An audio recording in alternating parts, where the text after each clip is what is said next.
Hello，安仔頻道啊！我特登着到成個乞衣咁，我將件恤衫咧調轉嚟着，因為嗰件啡色灰色嗰件咧，我着咗幾次，拍咗幾段片。咁我特登咧就係着到咁咧，就想拍一條片啦。咁啊呢段片咧就其實講啲 topic 係 serious 嘅，不過因為我拍咗幾段片，我都唔係冇乜心機，有心機拍嘅，咁啊盡量講多啲嘢咁樣。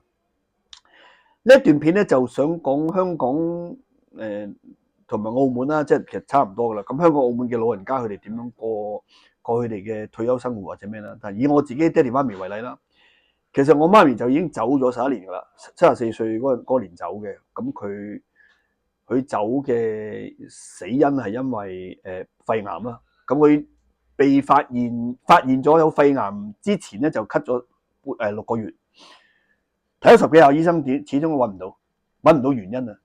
咁跟住到最後佢係再 double， 即係澳門兩邊都走啦。咁到最後係澳門鏡湖有個醫生，佢幫佢 scan 啊，側側地睇到，見到個肺個心臟唔知後邊個肺嗰度有個陰影，咁先至知道係有肺癌。其實真係好烏龍嘅，烏龍意思講咧，因為大家都諗唔到媽咪會生肺癌，冇人會諗到。因為一生啲肺癌就即係你差唔多係你預咗一半佢要走噶嘛，咁啊大家諗唔到。咁無論如何發現咗之後咧，你一再問翻我，其實嗰陣佢係幾多期我都答唔到俾你聽。睇下先，我呢一輯我唔係講肺癌嘅，咁啊再講啦。咁我再 sorry 我 focus 錯咗。咁媽咪咧就係50歲嗰陣就退咗休噶啦。咁佢之前就喺澳門啲賭場度工作咗好多年噶啦。咁50歲已經50定60啊？50啊，應該50啊，55定50，我唔記得咗啦。55啊，真係唔記得咗啦。我爸爸就遲佢5年退休嘅，因為仲有人要讀書，同埋佢咁啱係已經做到喺葡京做到啲紅衣嘅職位，有2萬幾蚊。咁2萬幾蚊，澳門嚟講咁多年前20幾30年前好威威豬噶啦嘛。咁總之爸爸就遲佢，爸爸應該60歲到退休啦，媽咪55到咯。我如果冇記錯嘅話，記錯咗冇所謂啦。咁啲澳門街啲人退休咧，佢就自己有一班同事啦、伙計啦，即係同事啦。咁佢哋，我記得佢以前對啲退休生活點咧，其實好簡單嘅。朝頭早咧就去松山就耍太極做運動，咁跟住成班人去飲茶，好平嘅，唔知20零30蚊定係飲完茶，跟住晏晝咧就我媽咪就打麻雀，爸爸就唔知做咩唔記得咗啦。咁有時去行下大陸咁啊，咁佢係啦，咁總之就。咁啊夜晚咧，或者黃昏食晚飯之前咧，咁佢哋就會即係想當年喺拱北度買嗰啲咁嘅盜版 VCD、DVD、VCD 或者係 DVD 咁啦，六蚊雞就成套國內啲戲你睇晒㗎。咁總之就係過啲好清廉、好清淡、好簡單，亦都唔花錢嘅生活啦。咁我仲記得我爸爸仲喺度嘅。佢嗰段時間咧，佢又唔知失驚無神，佢又去澳洲探我堂哥啊，又去馬來西亞住咗一排，就探我二家姐啊。咁跟住又去唔知去邊度旅遊，唔記得咗啦。但大陸都成4圍走。咁就相比之下，我爸爸可能因為佢係耍太極嘅，做太極耍咗幾廿年咁，所以佢身體比媽咪好好多。咁就點解有感而發會講呢一段咧？就係因為剛剛其實可能而家嗰個先生都有聽我呢一段片。咁因為我哋自己本身做大廈咧就有個管理員嘅，咁就亦都話係有成年幾啊呢座大廈。咁當然我唔會講個名俾你聽啦。咁佢有成年幾咧，咁佢唔知點樣嗰個業主立案法團或者咩咧，佢直頭唔請管理員。佢同我哋講話請唔到啊！然後我都心諗，你俾多2000蚊咪請到咯。總之好鬧交，好撚鬧交。咁有段時間又冇啦。咁你失驚無神又，我諗都係講緊係2年前到咧。嗰個係不嬲都即係嗰個管理員就翻嚟咧，好好嘅，好有心嘅。咁就都唔後生嘅。咁啊，仲要隻腳係唔係咁方便嘅，一隻腳係有啲事嘅。咁唔好理啦。眼好有神。把聲如洪鐘，聲如洪鐘，好響嘅，同埋好蒲嘅，即係好識，即係好專業啊！咁對啲住客又好，啲住客對佢又好。咁總之就唔知咩原因啦，咁就亦都唔推算，唔估咩原因啦。咁突然間上個星期度咧就離開咗，離職啊！可能嗰啲業主立案法或者啲經理嗰啲剁咗佢定乜嘢？咁啊請咗2個 part time，一個翻1點至6點啊，相對後生啲嘅，但係成日都唔喺度嘅女人嚟嘅。咁一個姓李嘅，咁又瘦瘦削削成個白粉佬咁嘅，廣東話都唔知識講唔識講咧，即係請咗2個啲二打六過嚟，同以前嗰個比冇得比。咁我亦都問翻嗰個先生啦，點啊你咁佢同我講話，佢自己都冇小朋友嘅，我諗都係獨居老人。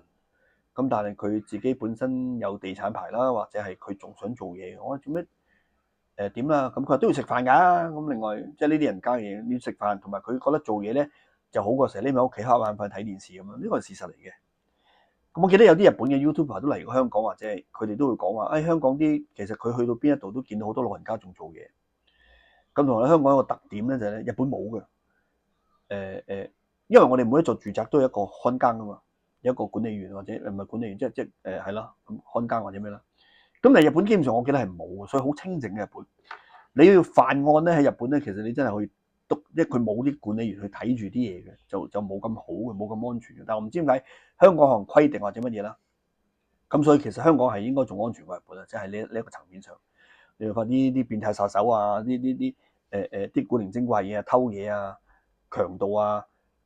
啲罪案發生就係因為你冇個看更喺度，都會係一個好大嘅理由嚟㗎。日本冇㗎，我記得日本係冇㗎。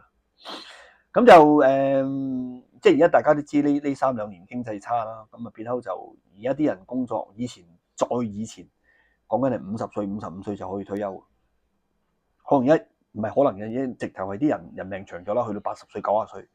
咁變後啲人都盡量就如果佢哋唔選擇退休，咁一直做咯，繼續做咯。你比較陰功就係你街邊見到啲阿禪70-80歲都仲喺度推住紙皮嗰啲，就比較覺得比較陰功啲嘅。咁就我唔記得啦，都有啲話推住紙皮嗰啲，可能佢有幾百萬身家都有。咁我覺得多數都係你係個生活費唔夠，或者仲有能力嘅，咪再做。即係其實就冇乜嘢嘅。即係講真，又撻翻自己個 situation。我自己都53歲，咁因為我太太就淨係湊仔，咁佢未出嚟做嘢，咁咧就我小朋友咧就係即係自己個 situation。我小朋友就10歲啫，咁我仲有排捱嘅應該係。咁你起碼即係話捱到去大學咁，即係仲有幾年我都唔敢數。同埋呢2年就撈得好差啦，即係大家有聽我個頻道都知。咁翻去 elderly 嘅事情啦。我以前其實10多年前都係做賣鐵嗰份工啦。咁我其中有一個 project，咧係同一間香港顧問公司叫做 Arup 啦 ，Ophir Arup 係 Arup。咁佢哋就係同好多相關嘅銀行啊或者專業人士啊點咧，就係物色啲某啲地方，即係類似又唔係老人院，但係比老人院 upgrade 啲叻啲咁啦。咁我記得有段時間就。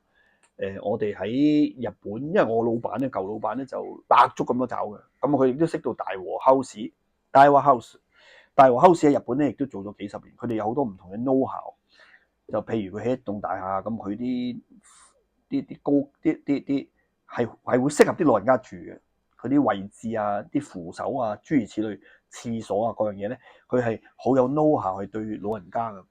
咁嗰陣我哋亦都同 Henderson 恒基。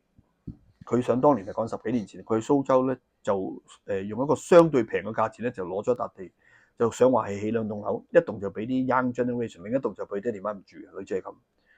咁佢問，即係經過我哋賣鐵嗰間公司，我哋都係扯男啫，睇下即係做媒人咁，睇下可唔可以拉到大話口水教佢哋啲嘢咁咯。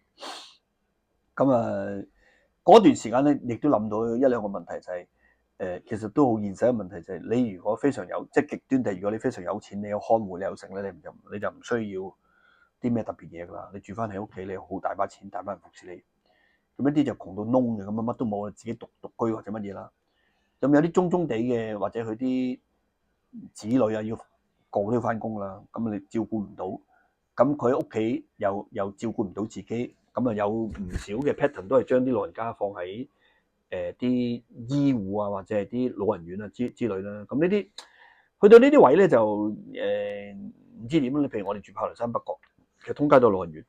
你再去第二啲區咧，譬如我翻工以前翻荔枝角或者咩咧，你去到好多地方其實都因為一樣嘢好多人驚，包括自己啦，唔係咩嘅，而係好自然發生，就係香港係越嚟越多老人，人口老年化，人口老年化得好緊要，講到好似世界第一添，好誇張嘅。咁所以又因為呢幾年亦都走咗好多移民啦，走咗啲移咗好多民出去啊，走咗好多後生仔。咁你變得好似政府都係中國大陸咁撚多人，咁你咪係咁放咯，專才優才乜才乜才，放。其實你點樣聽都係佢哋可能有1/3或者一半，或者少過1/3或者少一半啦。總之係有某個數，點樣聽都係聽到佢攞咗身份證之後咧就會吉嘅啦。咁就唔會話好投入嚟呢個地方，唔會好投入住喺香港。但係你呢3-2年其實正咧，你喺香港你聽到好多人講普通話嘅，有小朋友、爹哋媽咪或者係啲中年後生，你唔知佢係讀書定係做嘢，我諗都有啦，有讀書有做嘢啲細路仔或者點啦咁啊，其實多咗好多新香港人，就因為你唔夠人啊嘛，你少咗人啊嘛，咁啲人又而家咁嘅經濟環境又冇乜生小朋友啊嘛，你真係你咪發春秋大夢啦，你俾3-2萬蚊人哋又支持叫人哋生小朋友，冇可能嘅，而家啲人根本呢個經濟環境。你自己都養唔掂，你點樣再生個出嚟咧？呢個係一個責任嘅問題啊嘛，唔係生咗出嚟俾你養啊嘛。咁啊，所以就香港嘅人口老年化嘅問題係越嚟越嚴重嘅。咁嚟緊